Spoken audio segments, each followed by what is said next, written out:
aggressive. He's not using that jab that we heard so much about in his training. Who will emerge victorious in this epic battle of strength, speed, and resilience? The answer is clear: Mike Tyson reigns supreme. But how did he overcome one of the most unpredictable and lethal strikers in combat sports, Kelly Stone? In this thrilling breakdown, we take you into the heart of a fight that had fans on the edge of their seats. A battle where raw power met surgical precision, where Tyson's legendary fists clashed against Stone's lightning-fast kicks. From the very first bell, this wasn't just a fight. It was a war of attrition, a collision of two vastly different styles. Tyson, the brawler, the relentless wrecking machine, stepped into the ring to face Stone, a calculated tactical assassin known for his unparalleled agility. It was a battle that tested every fiber of their beings, pushing both men to their absolute limits. And in the end, only one warrior could stand victorious. Join us as we relive the unforgettable night where two legends fought for ultimate supremacy, with a special guest appearance by none other than Chuck Norris himself. You won't want to miss a second of this explosive showdown. Tyson's reputation preceded him. A man molded by the harsh realities of the streets and sharpened by the disciplined training of Cus D'Amato, Tyson was a force of nature. His strengths were as clear as they were terrifying: explosive power, unparalleled hand speed, and a relentless aggression that could break the spirit of any opponent. His peekaboo style, perfected under D'Amato's guidance, allowed him to bob and weave past punches with surgical precision, launching devastating hooks and uppercuts that could end fights in mere seconds. Yet, despite his strengths, Tyson had his weaknesses. His style demanded peak conditioning, and in his later years, he had shown vulnerabilities in endurance. Fighters who could weather the initial onslaught and engage in prolonged battles often found cracks in his armor. Tyson had struggled against opponents with superior reach and tactical discipline, especially those who could keep him at bay and wear him down. Kelly Stone, while not as globally renowned as Tyson, was a master of his craft. A hybrid fighter, Stone blended traditional martial arts with modern striking techniques, creating an unpredictable and highly effective fighting style. His strengths lay in his speed, flexibility, and ability to read an opponent's movements. He had an uncanny knack for countering attacks before they even fully developed, making him one of the most elusive fighters in combat sports. Stone's kicks were legendary.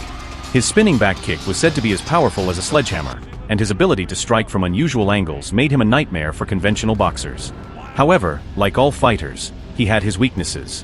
While he was quick and agile, he lacked the brute force that Tyson carried in his fists.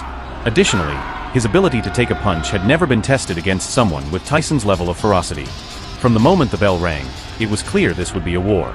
Tyson stormed forward, head low, fists cocked like loaded pistols.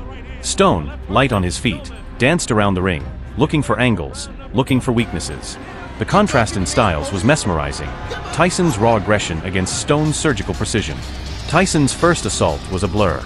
A left hook followed by a right uppercut, each thrown with the kind of force that could shake mountains. But Stone was quick, slipping just out of reach, countering with a sharp roundhouse kick to Tyson's ribs. Tyson barely flinched. As the fight progressed, Stone's strategy became evident. He was playing the long game, keeping Tyson at bay with well-timed strikes while avoiding the close-range exchanges where Tyson was most dangerous. Stone landed a spinning back kick that sent Tyson stumbling, but the former heavyweight champion was undeterred. With a snarl, he pressed forward, forcing Stone into a corner. This was Tyson's territory. He unleashed a flurry of hooks, each punch seeking to end the fight then and there. From the crowd, a figure emerged, a man whose presence alone commanded respect. Chuck Norris, the legendary martial artist, had been watching from ringside. As the battle raged on, he climbed into the ring, not to interfere, but to remind both fighters of the essence of true combat: strategy, discipline, and respect. With a nod of approval, he signaled for the fight to continue. Stone took a deep breath, adjusting his stance, while Tyson clenched his fists tighter. As the final round began, Tyson, bloody but unbowed, lunged forward with a monstrous right hook. Stone, anticipating the attack, feinted left and delivered a lightning-fast spinning heel kick to Tyson's jaw. The impact echoed through the arena. Tyson staggered, dazed but still standing. The crowd roared. But then, with the heart of a champion, Tyson did what he did best.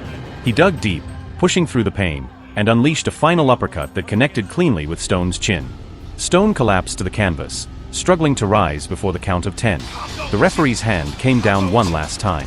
It was not just his power that secured victory, but his resilience, the same resilience that had defined his career. Stone had fought brilliantly, displaying skill and strategy that few could match.